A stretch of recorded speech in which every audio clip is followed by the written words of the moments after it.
Okay, so due to my lovely grandson's insistence, I'm here before you today trying to at least tell you where I came from, what I've been doing, and all that sort of stuff. And we taped some before, but through my carelessness or forgetfulness, we lost it. Anyway, my name is Nora Ann Gates Barnes, and I was born in September the 25th, 1921.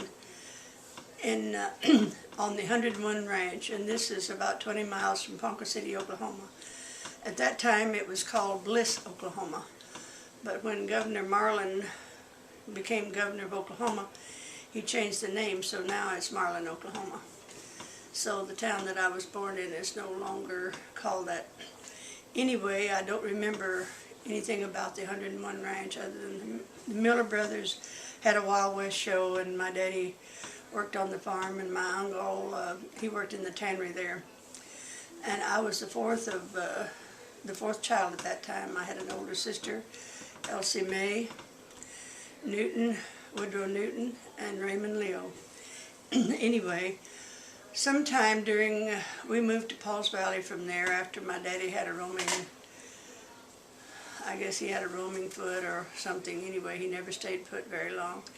We moved to Pauls Valley, and during that time he heard about Bill Murray wanting to go to South America and establish a colony down there. They had an old home place up at Coyle, Oklahoma, so in the meantime they had sold this place.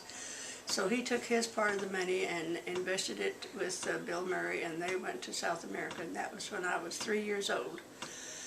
I remember nothing about that trip except one little incident, but that Mother said, well, it did happen. So I'll take you back to when we came back. We went to Kansas, where my daddy had some cousins, and he stayed with them for a while. And when one of the couples that he went to South America with had gone to Florida to work in an orange grove down there, and he called him, and since he was living with a cousin up there, he decided to go to Florida and make his fortune down there. Anyway, we lived in the middle of an orange grove, and this is where this was in 1925, when we came back from South America, and my younger brother, Harvey, who is known as Harry now, Harvey Lester, was born in August the 2nd in 1926. So we only stayed there and worked in the orange grove for possibly 2 years, and then we moved to Guthrie, Oklahoma, which was once the capital. Where were you in Florida? We were at Tarpon Springs, which is south of Tampa. Okay, Tarpon Springs. Yeah, this is where my brother was born. Okay. Then we moved to Guthrie, and that's actually where I started school in 1967, 1927. I started my first grade there, and we only went there for about one semester. And then my daddy had a chance to rent a farm at Morrison, Oklahoma, which is north and west of Oklahoma City. I guess mostly north. Anyway, we lived out in a place called Valley View. Valley View? Valley View. And we didn't stay there too long until we moved actually up into, well, it wasn't in town, it was a farm on the other side, and we stayed there through my I went my second semester of the first grade there, and when we left there, I was going into the 4th grade.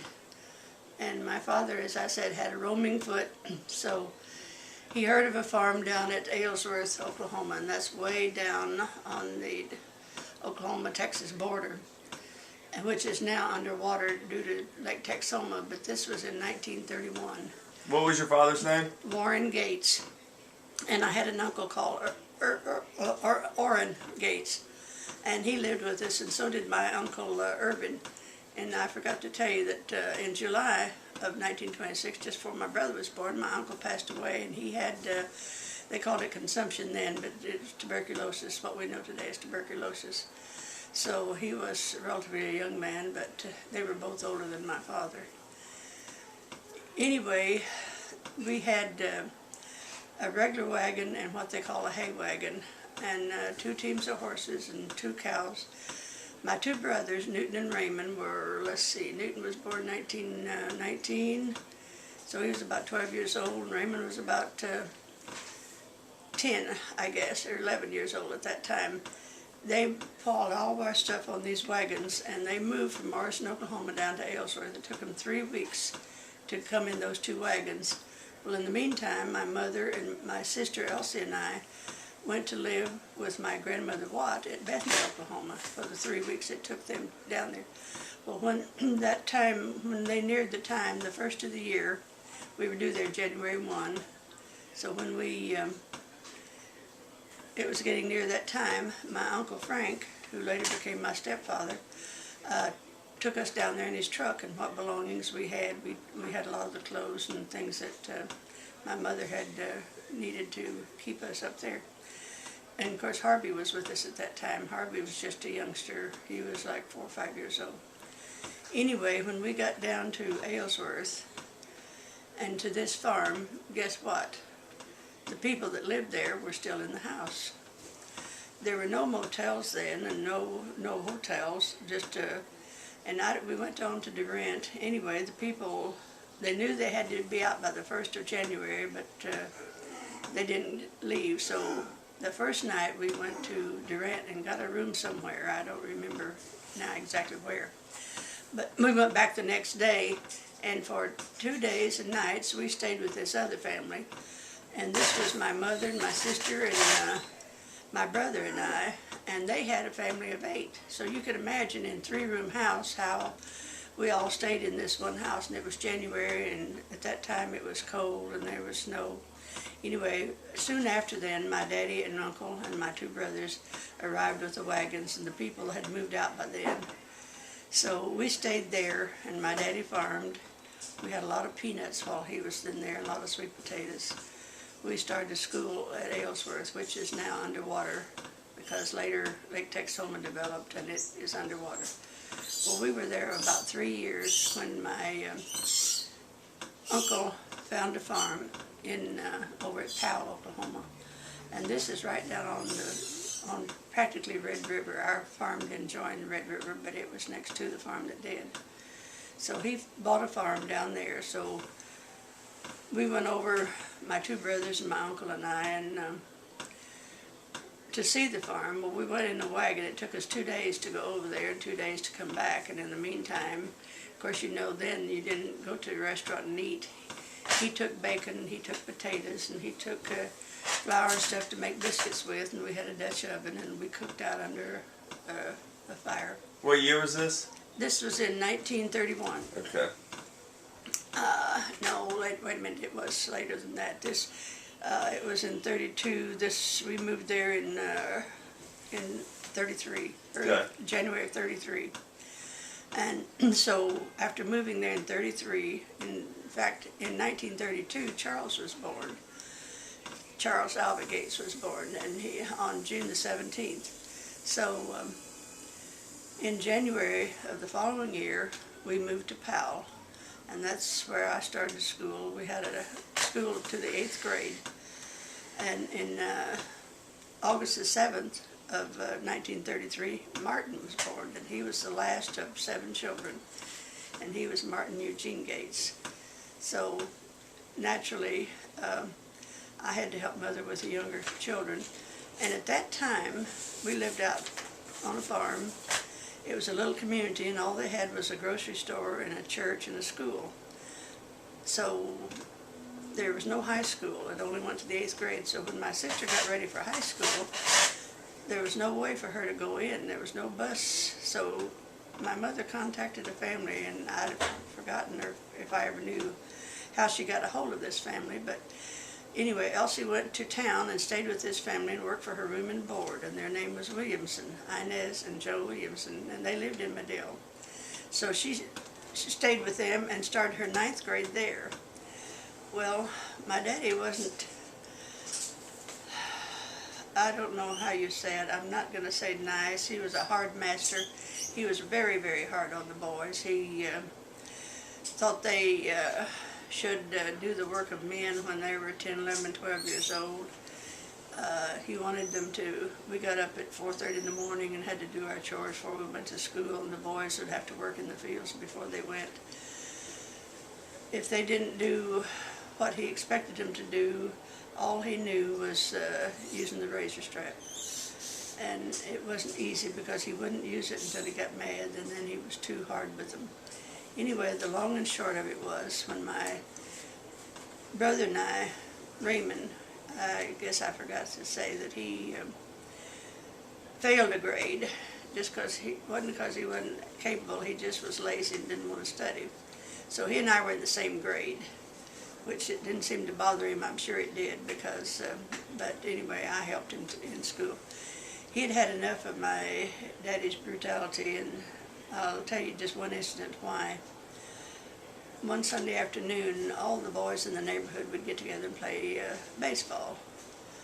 And they never got to go because they had to work the farm. So my mother had told them, I don't know, my daddy was out at that time for some reason, and my mother told them they could go ahead. Well, when he came in, he said, "Why aren't the boys working?" Well, she said, "I let them go to play baseball. They worked all day yesterday, and they worked all the time." Well, this irritated him, made him very angry, so when they came home, he wouldn't let them in the house. He ran them off with a gun. So this is why my one brother, one day we were at school, and the bus driver said, "Where's your brother Raymond?" I said, "Well, he surely should be here in a minute." And I went in the school and searched all over the school, and he wasn't there. And I said, "Well, I guess we'll have to go home." And the bus driver said, "Well, I can't wait any longer." So he had left home, and he'd gone down into Texas and worked on a dairy. But anyway, I went back home, and by that time, my brother Newton had, he stayed in school there. And due to a lot of things that my father did, my mother and daddy needed to separate. My Uncle Orrin died in 1935, and when he died, my daddy just seemed to go berserk. He just didn't know what to do without somebody there to, if he needed money, we'd call on my uncle. If he needed anything, he just didn't know how to make it on his own. Why did he die? Tuberculosis? No, he had pellagra, which is, if you don't eat enough vegetables and fruits, and just eat meats and bread and potatoes, and he, of course, the last year of his life, he had Mama get fruits and go to town and buy fruits, but it was too late then. How old was he? About probably 65, in that, it was 1935, and I believe he was born about 1970, 1973. 18? 18, I have it written down how old he is. I should have had And that was your father's brother? This was my father's brother. And also, I'll mention this because in case I forget it, all these years I didn't think that there was any diabetes in the family. I'd put none. But now my daddy had one sister that lived. He had a sister that died in a train wreck in Pueblo, Colorado in 1926, and she'd just been married a short while. But she and her husband, all the family were wiped out except one person. But my Aunt Edith Gates Florence, she lived in Pauls Valley. And I didn't find out until many, many years later that she died of a diabetic stroke in 1941. So I have one living cousin on my father's side, her name is Lorena Hayes. She was Lorena Florence Hayes. My Aunt Edith had two girls, but before we found them, Naomi had passed away. Anyway, I'll get back to my story. When my mother and father separated in 1935, I had just finished the 9th grade, and I might mention that I had malaria at that time, and I was out the last 2 months of school. But the teachers were kind enough to, I kept my books and I was studied. They let me take the exam, so I passed all my exams, so they let me go on to the 10th grade. Well, my mother had got down to skin and bones. There were a lot of incidents with my father. I'll just mention one so you'll kind of get an idea of how he just went off the deep end. One night, Mother was scared to sleep by herself, so she had me and my 3 brothers, and she all slept in one bed. And of course, we did this by going crosswise and putting chairs at the end. Anyway, pretty soon we heard a noise after we'd gone to bed. And I looked up, I got up and I said, "Mama, let me get up." I was 14 at the time. And I saw my daddy having a lantern out by the barn. And the door was shut to the kitchen, and we heard all these pots and pans rumbling and didn't know what in the world was going on. Well, pretty soon I looked down in a cornfield, and here was this lantern down in the cornfield. Well, the next morning when we got up, there was not one pan, one pot to cook in. We had an old wood stove in the kitchen. He had taken them all down there and buried them in the cornfield. Well, since I knew about where the lantern was the night before, I went down there and found enough of them. And I don't remember where he was at that time. He wasn't there. He had gone somewhere. And I don't know whether he'd gone to town or he'd gone to see his sister or what, but he was out at that particular time. So Mother and I made the best of that situation. Well, it wasn't long after then. I guess my daddy had gone up to see his sister because he was gone for a week or two at least. And one day here a family came in and they said, well, we rented this house. We're supposed to move in. And why my mother didn't bow her back and say, well, I'm sorry, I live here. And they said, well, she said, well, who did you rent it from? And we rented from Warren Gates, and we're supposed to work the farm and rent it. Well, instead of bowing her back and say, I'm not moving, she said, okay. So we moved to a farm. There was a kind of a sharecropper's house on the other end of the farm. So we moved into that barn because the share people had lived there. And we lived there for about 2 months. And at the end of that 2 months, my mother and Newton had knew a young man that had a pickup.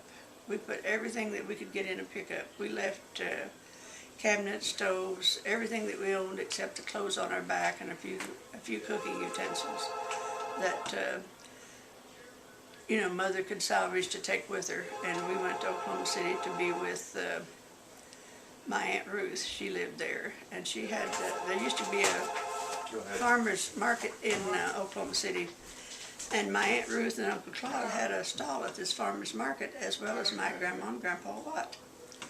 So Mother took Newton and Harvey and Nora and Charles and Martin and to Oklahoma City, and we moved in with my Aunt Ruth. What year was this? This was in 1935.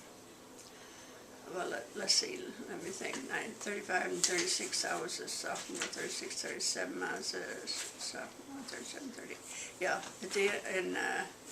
I guess it was in the spring of 1936, because I had just finished my freshman year of high school. Okay. And we stayed with her. Mother, they had what they call a stall down at the farmer's market in Oklahoma City. My mother and my grandmother Watt and Grandpa Watt had one. My aunt and uncle, Aunt Ruth and Claude Bohannon, had one right next to them. So Mother worked down there with them, and I stayed and helped the children. Well, Mother found a little 2-bedroom efficiency apartment in Britton, Oklahoma. So in the meantime, Newton and another friend of his that he met thought they'd go to California and try to find a job. So that just left Mother and myself and Charles and Martin and Harvey. So we went to Britton, and this is where I started my sophomore year of high school.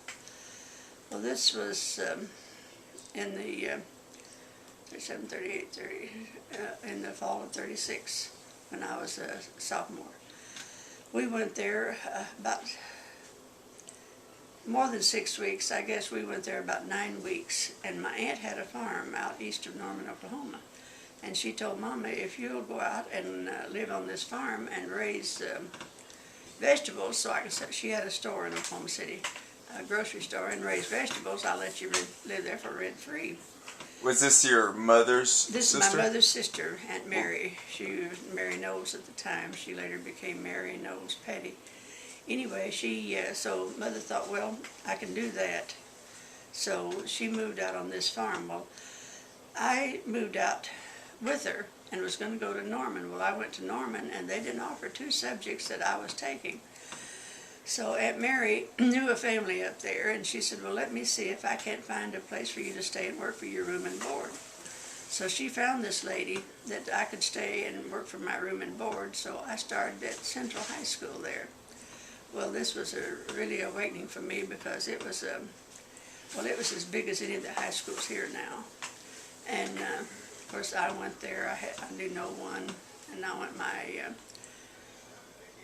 sophomore year there. And That was the only time, the only place I ever made a D in any subject. And my girl said, "Mother, you made a D. What? How come you made a D?" And I said, "Well, because I took homemaking, and I said my mother didn't have the money for me to get the material to make a dress, so the homemaking teacher gave me a D." Well, I think Raymond was in the Army. In the meantime, Raymond had joined the Army. He was like 16, but he kind of fudged for his age and told him he was 18, so he went in the Army. So he sent some money, so anyway, I got some material, and then you could buy material for 5 cents a yard, and I know you think, well, how could you not have enough money to buy 4 or 5 yards of material when you could get it for 25 or 30 cents? But back then, you saved up for nickels and dimes. You didn't, a quarter was hard to come by. Remember, this was in the mid-30s, you know, at the height of the Depression. So after we moved off the farm, there was a struggle, but Mother and the boys. So I went back to Oklahoma City and stayed there until the semester was over. Well, then my aunt said, "Well, why don't you come and stay with me, and you can work and help me and stay until school is out."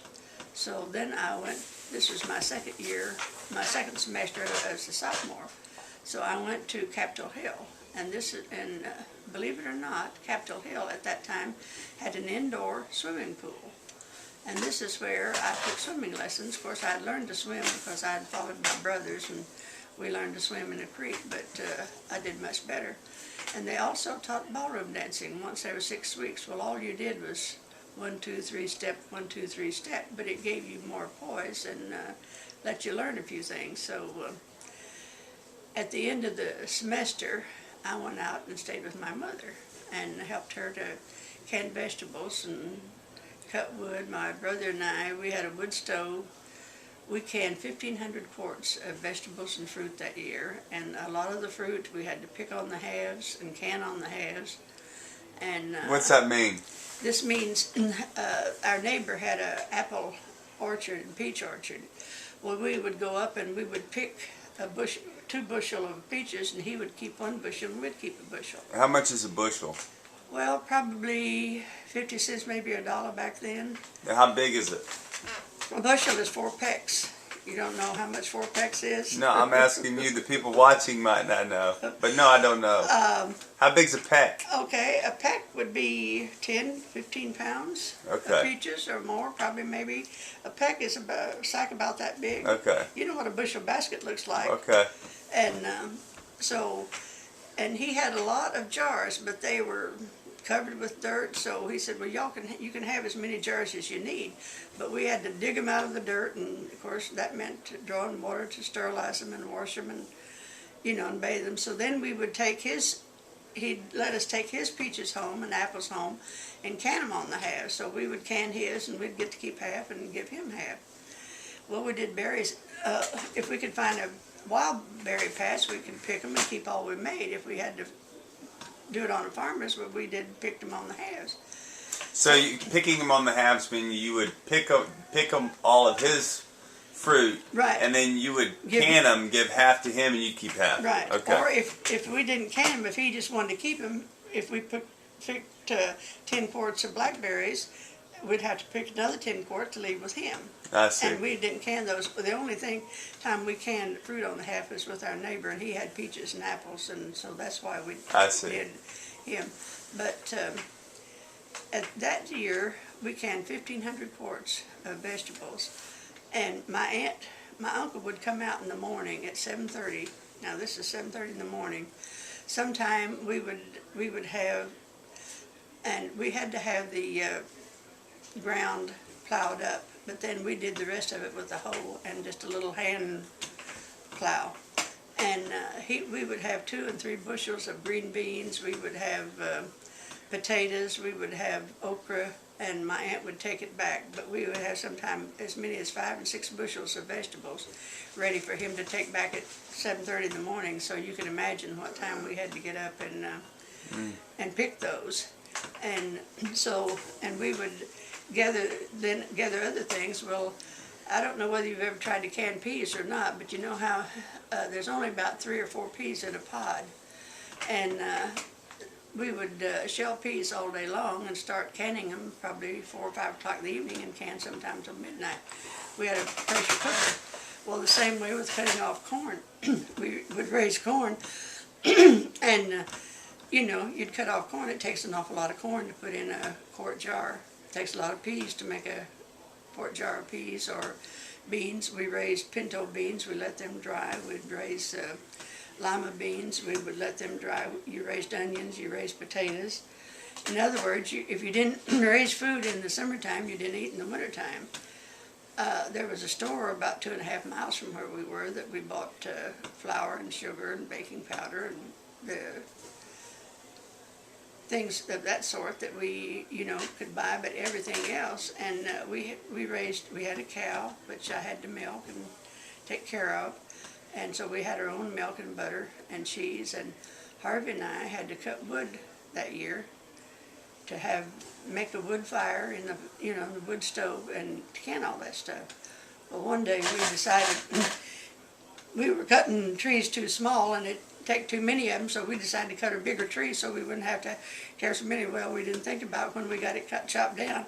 It was so heavy we couldn't even cut it up. So that defeated our purpose. We had to. You were cutting them with hatchets, right? Or well, and saws. We had the Okay. two-handed saw that we did that, and then you know, so we had to end up sawing the wood there and then carting it up to the house. So we didn't try that stunt again. But and we had a windmill that helped, and of course you had to draw all your water out of a windmill. This was back in the days where you didn't have indoor plumbing. We had an outhouse at that time. And I went to school there. In fact, Newton came up, and Newton came back, and he'd gone to California during the summer, but he wanted to finish his education, so he came back. So my junior year of high school, I went to Norman, Oklahoma. Well, we lived 3 miles from the bus stop, so we had to walk 3 miles to the bus stop, and then it was about 9 miles, I guess, into town, 9 or 10 miles into town from there. And there was never any walking. It was always, if I went with Newton, I had to jog or else, you know, walk by myself. Now you call it jogging, then we called it trotting or running. But anyway, we would leave sometime. We had to catch the bus at 7:30 in the morning, and we'd get up and eat breakfast and have to be that 3 miles by 7:30. And in the wintertime, it was dark by the time we got home. Well, many a time, if it was raining, we didn't have raincoats back then.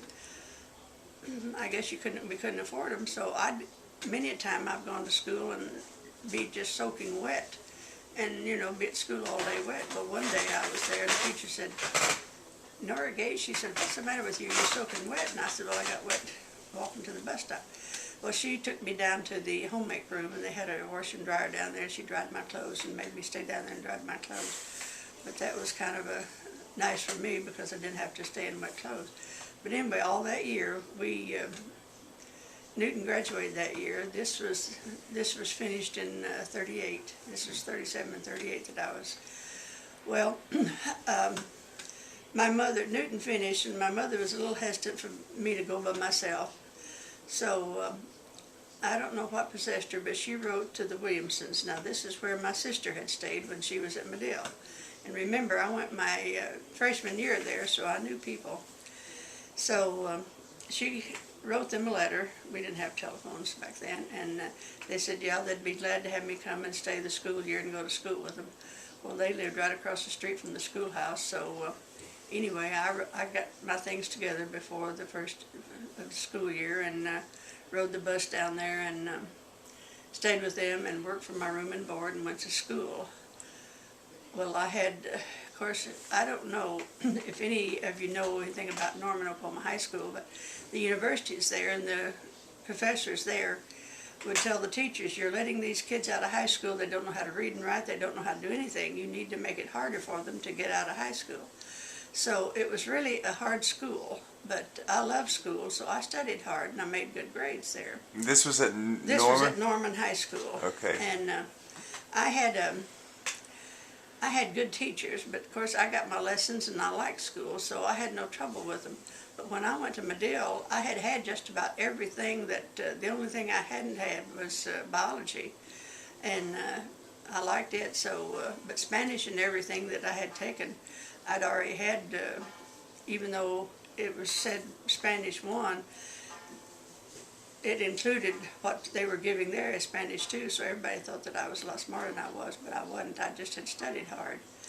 But anyway, I spent that year with the Williamsons going to school, and I graduated at Medill High School in 1939, in the spring of 1939. Well, in the meantime, my mother had moved to up near Chandler, Oklahoma at Warwick, and don't ask me why she moved up there. I think Aunt Mary had sold the place there at out at Falls. I think we've got a picture of the old Falls schoolhouse. This is where Martin and Charles started school there, East of Norman.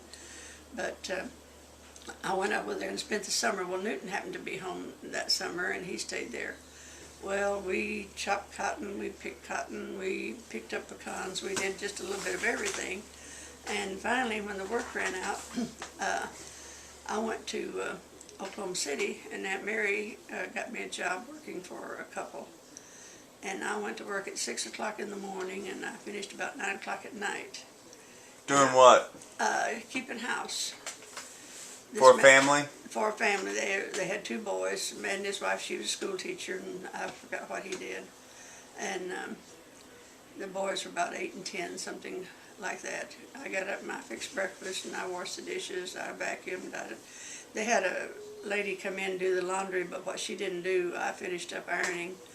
And I cooked lunch, and I cooked dinner at night, and I washed the dishes, and I folded clothes. And I got Thursday afternoon from 2 o'clock on, and Sunday afternoon from 2 o'clock on off, and I did all this for $5 a week.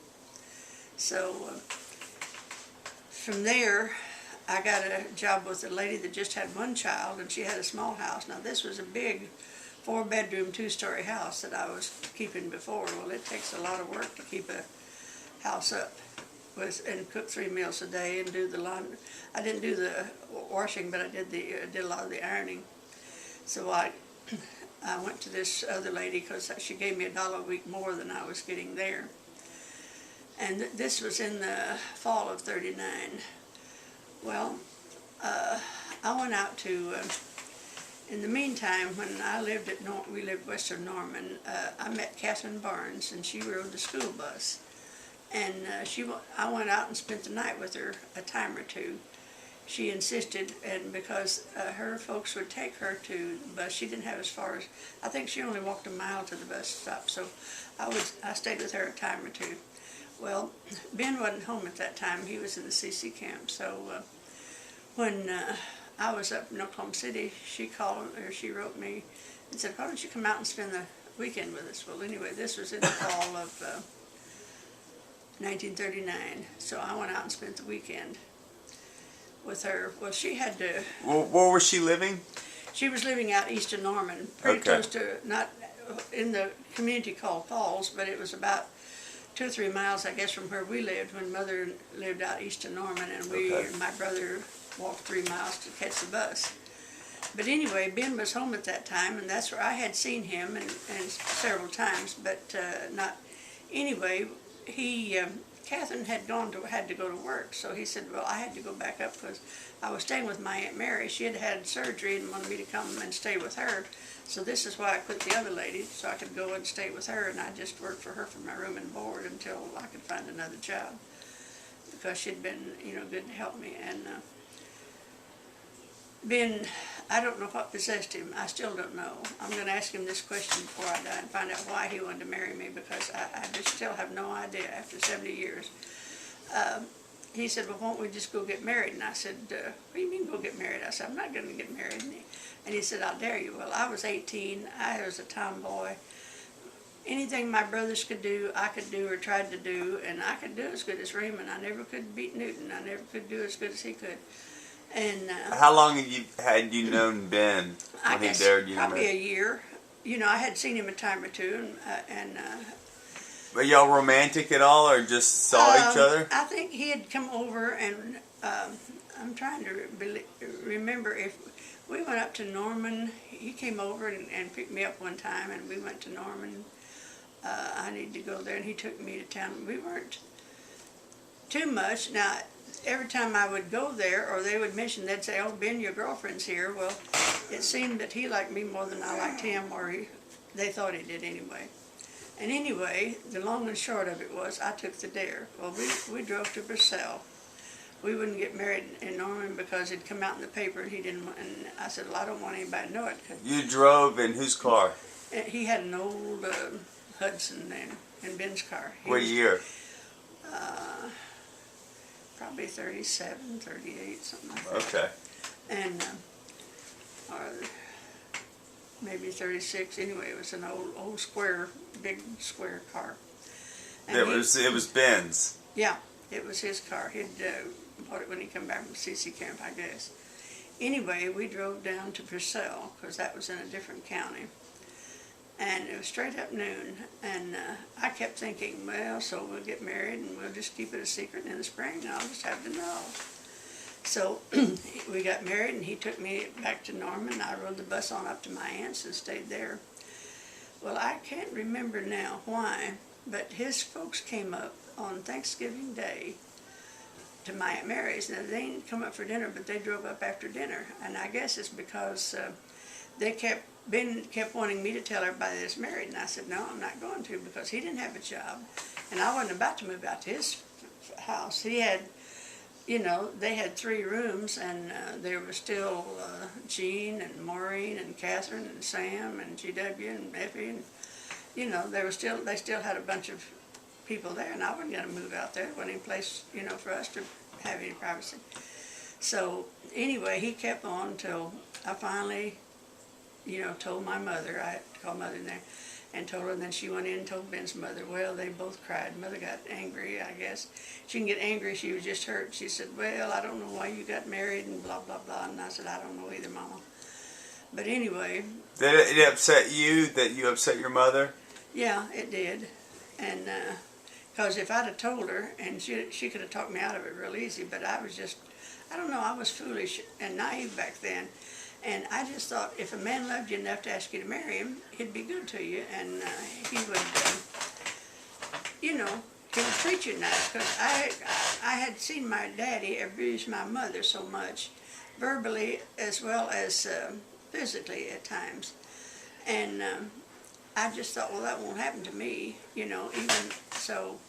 Anyway, this was in Thanksgiving of 1939. That we finally told them. We got married the 24th, but it was a week later. Thanksgiving was a week later when they were up. And but I still stayed with my aunt. And during December, I had already put in my application to work at Cress's. There used to be a Woolworth and a Cress's. And so I went to work there, and I thought I was really doing good because I worked 5-6 days a week, and I got $12 a week. And I worked from 8 o'clock in the morning to 6 o'clock at night. Doing what? I worked on the hardware counter. So I sold nuts and bolts and hammers and screws and doorknobs, anything that you can buy at a hardware store. Cress's had a hardware, and I worked there. And of course, if somebody didn't show up for there, and there were 2 people on the counter, one time I worked at the candy counter, and there was a smart boss because he said, now, you're working on the candy counter. If you get hungry for candy, you can eat all you want.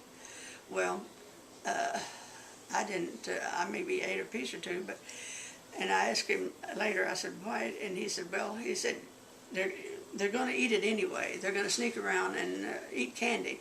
So I tell them to eat all they want, so they do it openly. Well, they eat so much that they make themselves sick, so the second from then on, they don't want any. Because, you smell that candy all the time, and it's just, he was a good human philosopher, because it was true. I worked with a girl, and she ate candy all day long. Well, she was sick that night, and the next day, I said, well, you're not eating candy. She said, oh, I can't stand the smell of it. So he was, anyway, this, of course, I knew that I just had a job until January, after inventory. So after the 1st of January, they let me go. Well, I was still staying with my mother there in Oklahoma City, and Ben was staying with his folks, and he didn't have a job. So I answered an ad in the paper, and it was for a magazine crew. And they were touring the country. And when I went to them, they said, well, they called on businessmen. They sold magazines is what it did. They called it something else, but what it boiled down to, they sold magazines, subscriptions. And they went from Oklahoma City like to Tulsa, and Tulsa to St. Louis, and St. Louis to Tennessee. And anyway, they drove it that way. Well, I thought, well, my aunt doesn't need me, and Mama doesn't need me. I'm just, you know, I don't have a job, so at least it won't be another mouth to feed from my mom. So I went on, I started working for them. There were 6 people in a car. Is this door to door? And yeah, but for businessmen, they would they had a crew of men that called on housewives in the suburban areas, but they'd let us out at construction sites and business offices, and they'd take us out at, well, we'd eat breakfast, and then at 9 o'clock they'd dump us off at a, and I mean literally, because there'd be 3 or 4 of us, and we'd have a, you know, downtown, and this one would have an office building over there, and one would have an office building here, or a construction job, and you just called on business. And then they'd meet you back at 11 o'clock or 11:30, because a lot of people, you know, went for lunch then. And so this was in, I guess, in January, about the middle of January when I left Oklahoma City. And they would, then they had, it's kind of like a bed and breakfast is now, but they didn't serve a meal, but they rented out bedrooms. What year? This was in 1940. Okay. They didn't have motels like they have now everywhere. So we'd stay at these, I forgot what they called them, but they weren't, it was like a bed and breakfast, but it was no breakfast. It was just they rented bedrooms, and 2 girls would be to a room. And I don't know what they ended up paying, because they gave us $1 a day to eat on. And buy anything, you know, we had. What could you buy with $1 at that time? Well, you could get a Toddle House hamburger for a nickel. It had just meat and I guess onions and lettuce chopped up on it. And you could get a cup of coffee for a nickel. You could get a cherry tart for a nickel. So $1 was a lot of money to eat on one day. $1, and you could get a, you know, you could get a hamburger for a regular hamburger for a dime, and you could get a, you know, you could eat 15. You could get a donut and coffee in the morning, or you know, for 15 cents, or so they gave us $1. But you get to, if you didn't spend it all, you get to, you know, you got to keep what you. So we got to Washington, D.C. Well, I made a friend of a girl called Beverly Roberts, and they let her go because now, if you didn't sell enough magazines to make your quota, you had to sell enough that covered your $1 a day and made them money, or they didn't keep you. But so they let her go, and they told her this, that you had to, they gave you $1 a day, but you had to earn it. And she couldn't give magazines away. She says, I don't know how to sell anything. She said, I can't sell these magazines. But they let her go. Well, they had to give her enough money to go home on the bus on. They couldn't let her go in a town. I mean, I guess, I don't know whether this was government or this was their policy or what. But anyway, they had to pay her enough to go home on. So they gave her $25. I think the bus fare was probably like maybe $19 or $20 to go from Washington, D.C. back to Oklahoma City. So she talked me into, and I said, well, I'm enjoying this, because we had just got to Washington, D.C., and we hadn't seen any of the sites there. We had worked for about 3 days, and she came over in my room. She said, guess what? She said, they fired me. And I said, you're kidding? She said, no. And she said, why don't you quit with me, and we can go home. Well, anyway, we got talking. In the long run, that's what I ended up doing. Well, they gave me $25 too. They wanted me to stay, and I should have stayed, but anyway, I didn't.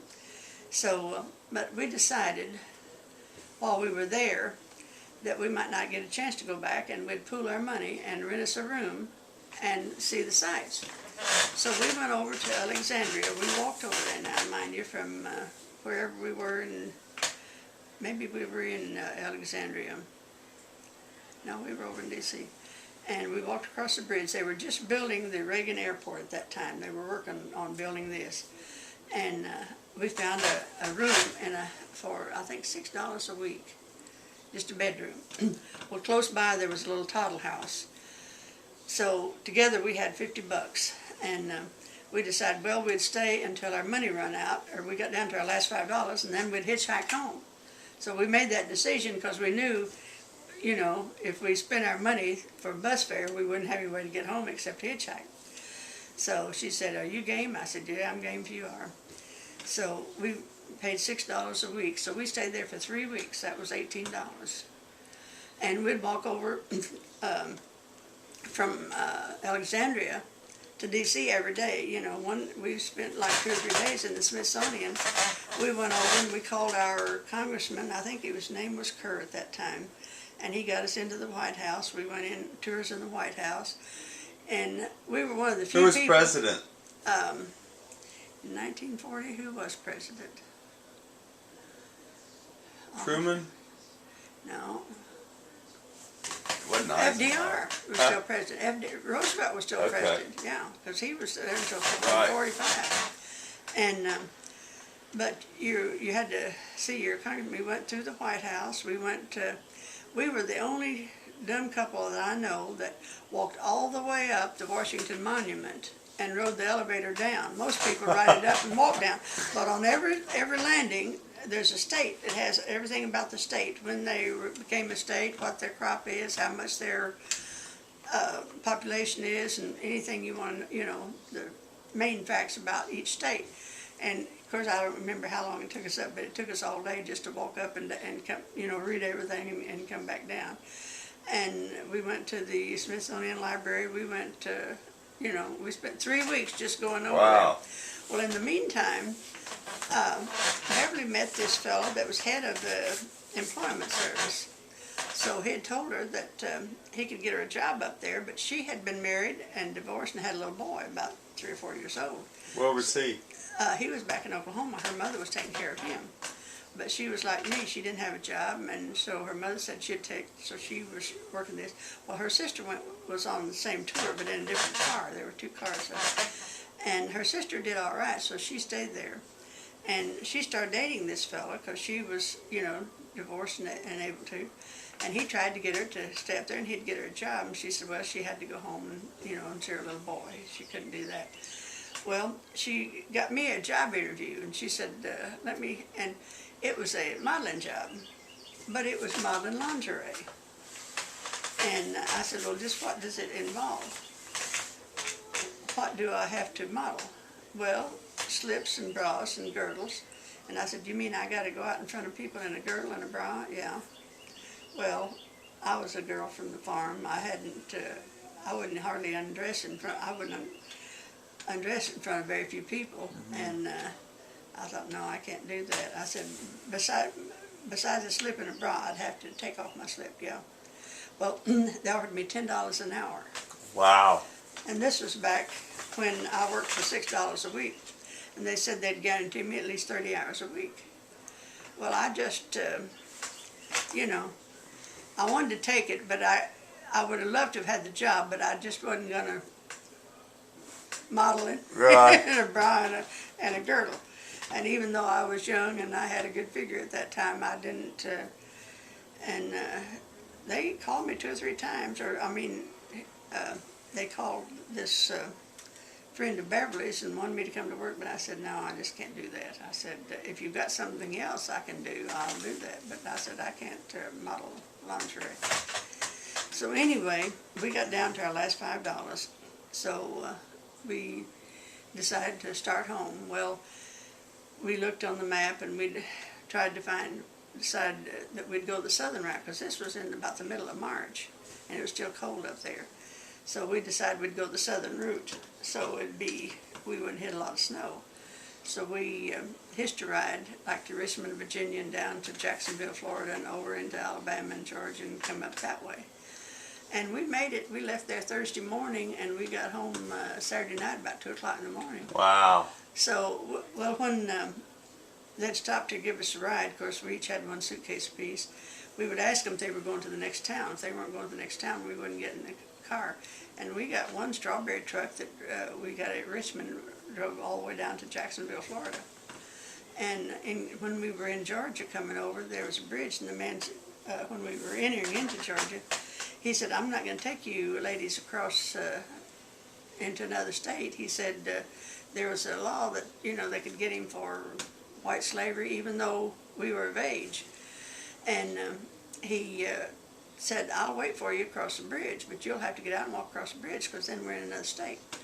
So we thought, of course, I was trusting, she was too, I guess, because we didn't even hesitate.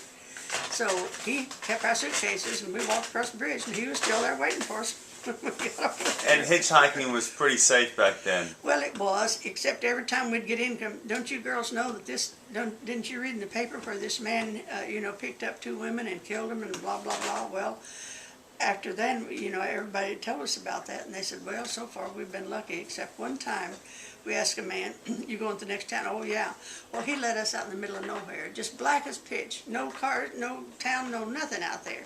Well, Beverly didn't, she wasn't cussing too bad, but she was saying a few choice words because she was so put out. And I'd heard my daddy curse so much that I never did even want to hear curse words. But anyway, we stood there, but it wasn't too long until a car came along and a couple came along and said, what are you ladies doing out here in the middle of nowhere? And then we explained to him that this man let us out because we would ask him, and he said, oh no, I live down here. And Beverly said, well, you told us you were going to the next town. And he said, I did, and, acted innocent. But anyway, that was quite an experience. But anyway, the last ride I guess we had in Oklahoma City, we hit a peanut truck in Beaumont, Texas. Mm-hmm. And went all the way into Oklahoma City. We got there about 2 o'clock in the morning. So wow. Beverly went with me, and we went to my mama's house.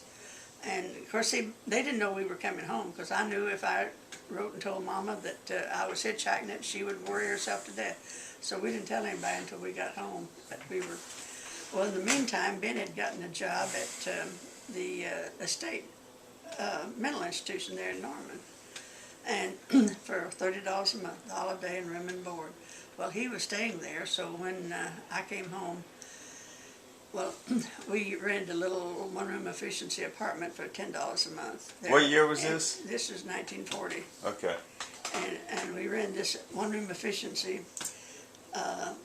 One lady had made she had 1, 2, 3, 4 apartments in this one house. It's kind of like a T-shape, or an L shape rather.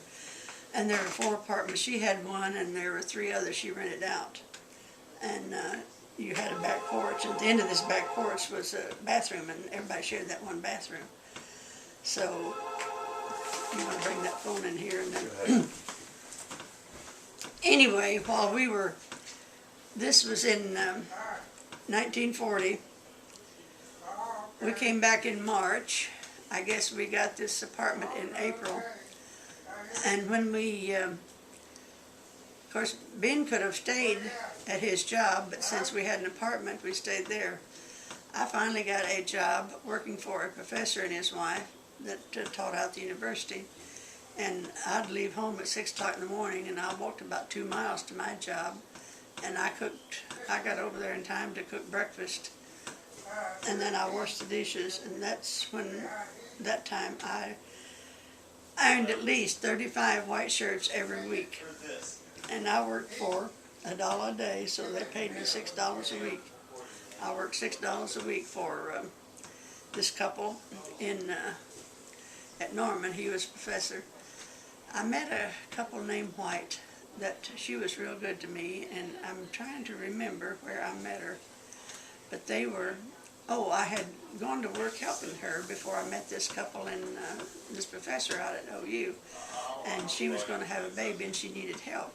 So after, they couldn't afford it after I had her, so that's when I went to work for the people there. Well, this was in the spring of 1940, in May. Cordella Moon and I had, she later was Cordella, oh dear, I'm having a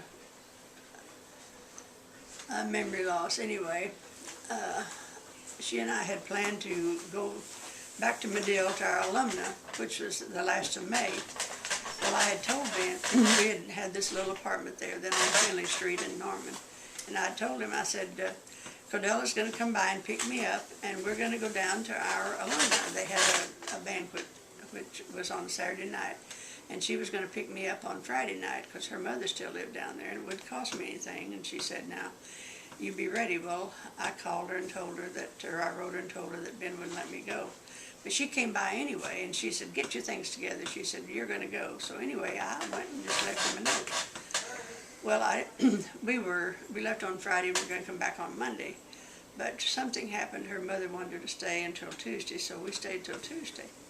Well, I got home on Tuesday, and Ben was just livid. He was just really mad. But he said, it's a good thing you didn't come home yesterday. He said, I was so mad I was going to have your suitcase out and not let you in. And I wasn't used to somebody telling me that, there wasn't any reason I couldn't have gone. It didn't cost me anything. I didn't have to pay any money. And at the time, I didn't have a job, and I said, I just don't understand why you're so against me going. Well, he just didn't want me to go. So, anyway, we lived in this apartment until, well, this is where I got pregnant with Tommy, and we lived there until 1941. Well, Tommy was due in May, the last of May. Well, in February of that year, to save money, Ben could stay at his job out at he could get a room at the hospital, and so it didn't cost him anything. So I went up to stay with Mama. And in the meantime, when I wasn't working a lot of time, it cost 50 cents to go up to my mother on the Interurban, 50 cents back. Well, I'd save that 50 cents and I'd hitchhike up from Norman to Oklahoma City. And I wouldn't tell Mama because I would, go from there. I'd have them let me out where the Interurban stopped there, close to, about 6 blocks from her house. And I'd spend the day with her, and then I'd go home before, Ben got, and I never did tell him I hitchhiked, but it was actually saved me $1 every time I'd go up there. But he didn't think I ought to go, but I'd go up about once every 2 weeks to see my mother, because I was just used to seeing her. And anyway, I wanted to see her, so that was a little contention when he found out that I was going. But I stayed with Mama until I had Tommy. Well, after Ben's sister and brother-in-law lived at Edna, Texas, and he worked in the oil field. So Herbert told Ben, says, I have you a job down at Edna working in the oil fields if you will, you can come down there when Nora's able to travel. Well, they came home in July that year, and so they said, why don't you be ready to go back with us in July? So this is what we did. We rode back with them, and I don't think we had a car at that time because Ben walked to work and I walked to work.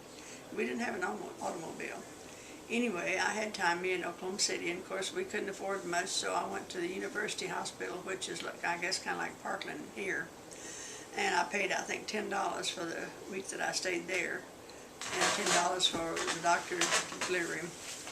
And when he was 6 weeks old, I guess, we went, Gladys and Herbert came up for vacation. When they went back, we went with them. And Ben stayed, Ben went to work for the, what oil company was it? Magnolia Oil Company, which is now, I've forgotten now what it is, but anyway, maybe it's Exxon or Mobil. It's Mobil now. Okay. And he worked there. Well, what did you do for him? He was roughneck, and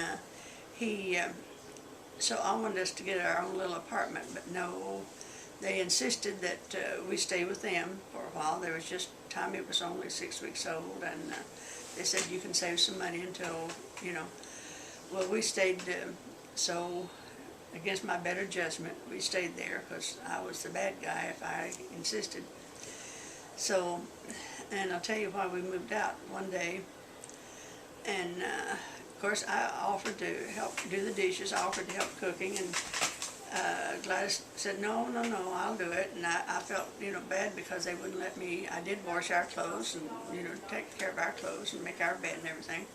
But she wouldn't let me help with any of the cooking, and I felt like I was imposing when I couldn't do my part. But anyway, one day, and it was just nothing, but we had one paper, and I said, Ben, let's get a paper. So, with so many people reading the paper, it didn't cost very little to get a paper. And he said, there's no point in that. We can all read one. Anyway, he was looking at something in the paper. And I said, well, when you get through the paper, let me see it. Well, Jolene wasn't in. Jolene was like 12 at the time.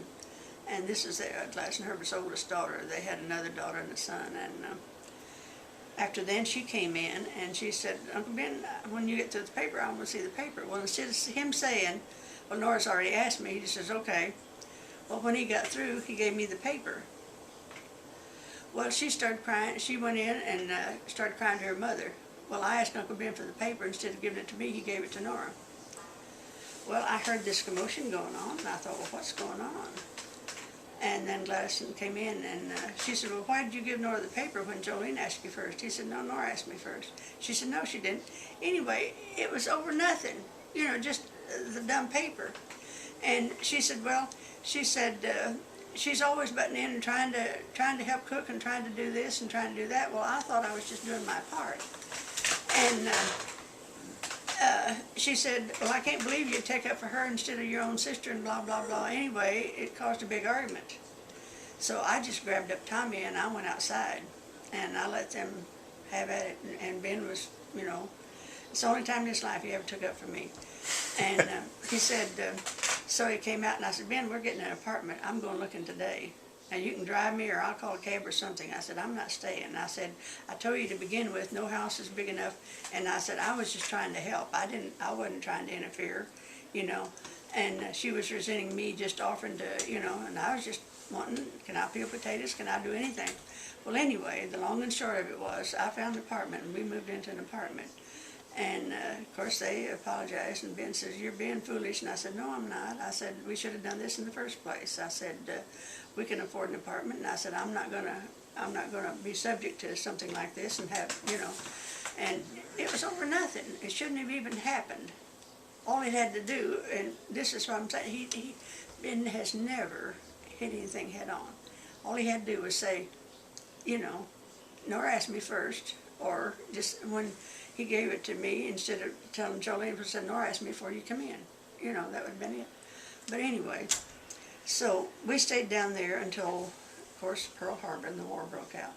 Well, then Where were you when Pearl Harbor happened? What do you remember about Pearl Harbor? Well, of course, I didn't have, I guess we did have no, I didn't even have a radio then. We were in this little apartment, and this lady had made a 2-bedroom apartment out of her house, and she lived in 3 rooms, and we lived in 2. And she came and knocked on my door, and she said, Miss Barnes, and I said, yes. And she said, come listen to the radio. Said Japan has attacked Pearl Harbor, and they're bombing Pearl Harbor. Well, the reason she knew her son was in Pearl Harbor. And so I went in and listened with her, and that's when I first heard about, you know, Pearl Harbor. Well, of course, it wasn't too long after then until they laid Ben off, because they were using all the metal to start building ships and planes and everything. So they cut off all oil. Did your friend, did she lose her son in Pearl Harbor? But no, but you know what? About 3 months after Pearl Harbor, he came home and was killed in a car wreck out there in his town in Edna. Well, after they let Ben go, Herbert was still working, because he'd been there for several years. He'd had a priority with him. And he went over to, we moved to Victoria. He went to Southern Pacific, and he got a job as a brakeman. He had to train for, he trained for 30 days on his own, and then he had to work for 30 days without getting a paycheck. So we went 2 months without getting a paycheck. Well, I never will forget. Why I didn't charge it at the grocery store. I went to a grocery store and told them my husband was with the Southern Pacific. He had just started a job, and could I charge groceries? Well, if you work for the railroad, then they'd let you do that. So they said, yeah. Well, you know, we grew